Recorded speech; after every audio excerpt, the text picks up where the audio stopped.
Hello மக்களே, வணக்கம். இன்றைக்கி கந்த சஷ்டியோட 3வது நாள் பூஜை. வெள்ளிக்கிழமை காலையிலேயே இன்றைக்கி பூஜையெல்லாம் முடிச்சிட்டேங்க. இது மாதிரி தான் தினமும் போட்ட கோலத்தை, முன்னாடி நாள் போட்ட கோலத்தை ஃபுல்லாக சுத்தம் பண்ணி எடுத்துகிட்டு ஃப்ரெஷ்ஷாக கோலம் போட்டு அந்த எழுத்துக்கள்லாம் எழுதிட்டு இன்றைக்கி 3வது நாள் அப்படின்றதுனால 3 விளக்கு ரெடி பண்ணி வச்சுருக்கேங்க. சா ரா வா. ரொம்ப சந்தோஷமாக இருக்குங்க. 3 நாள் பூஜை ரொம்ப நிம்மதியாக போயிட்டுருக்கு. இதே மாதிரி 6 நாள் பூஜை முடியணும் அப்படின்னு தான் என்னோடய முதல் வேண்டுதல் முருகர்கிட்ட.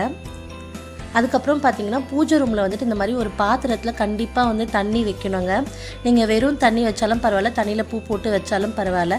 ஏன்னா ஒரு பூஜை ரூம் அப்படின்னா நிலம், நீர், காற்று, ஆகாயம், நெருப்பு, இந்த 5 பூதமும் இருக்கணும் அப்படின்னு எங்களுக்கு சொல்லியிருக்காங்க.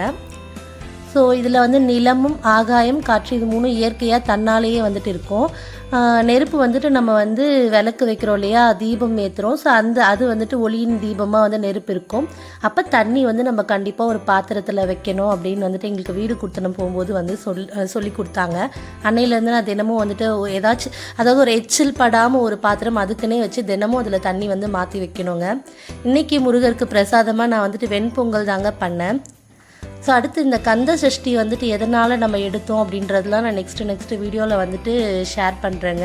எப்படி நம்ம இதை பண்ணணும், கந்த சஷ்டியோட மூல காரணம் எங்கேருந்து வந்துச்சு அப்படின்றதுலாம் நம்ம நெக்ஸ்ட்டு பதிவுகளில் பார்ப்போம். இந்த மாதிரியான கண்டென்ட்ஸ் உங்களுக்கு பிடிக்கும் அப்படின்னா மறக்காமல் நம்ம சேனலை சப்ஸ்கிரைப் பண்ணி வச்சுக்கோங்க ஃப்ரெண்ட்ஸ். ஸோ இன்றைக்கான பூஜை எனக்கு ரொம்ப திருப்தியாக சந்தோஷமாக முடிஞ்சுது. இன்னும் 3 நாள் இருக்குங்க. அதுக்கடுத்து 4வது நாள் திருக்கல்யாணம். அன்றைக்கி எங்கள் வீட்டுக்கிட்ட இருக்க கோயிலில் பண்ணுவாங்க. நான் போனேன்னா கண்டிப்பாக வீடியோ எடுத்து அதையுமே நான் ஷேர் பண்ணுறேன்.